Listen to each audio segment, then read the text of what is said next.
Running allowance সহ কয়েকটি দাবিতে কর্মবিরতি পালন করছেন রেলওয়ের রানিং স্টাফরা। এতে বন্ধ রয়েছে সারা দেশে ট্রেন চলাচল। রেল কর্মীদের হঠাৎ এমন কর্মসূচিতে চরম দুর্ভোগে পড়েছেন যাত্রীরা। মঙ্গলবার সকাল 6টা 20 মিনিটে রাজশাহী রেল স্টেশন থেকে চিলাহাটের উদ্দেশ্যে ছেড়ে যাওয়ার কথা ছিল তিতুমির এক্সপ্রেস ট্রেনটি। তবে কর্মবিরতির কারণে ট্রেন না ছাড়ায় বিক্ষুব্ধ হয়ে ওঠেন যাত্রীরা। এই অবস্থায় যাত্রীরা রেল স্টেশনের চেয়ার ভাঙচুর করেন। এছাড়া রেলের এক কর্মচারীকে মারধর করা হয়। বিক্ষুব্ধ যাত্রীরা দ্রুত ট্রেন চলাচল স্বাভাবিক করার দাবি জানান।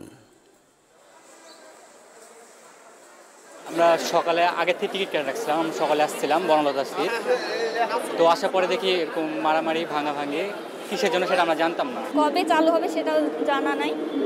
দেখা যাক, বাসে হয়তো যাব ঢাকাতে। হঠাৎ করে স্টেশনে আসে শুনছি, বাসা থেকে যদি শুনতাম তাহলে তো এই বিভ্রান্তির মধ্যে পড়তাম না, বাসায় থাকতাম। শুনছি কি যে টিকিটের টাকা ফেরত দেওয়া হবে।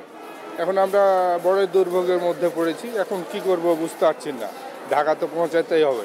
এই যে দুর্ভোগ, মানুষের কি একটা অবস্থা, এখান থেকে খুলনা পর্যন্ত টিকিট কাটা, আমার আর 470 টাকা টিকিট এখানে রিফান্ড করতেছে না।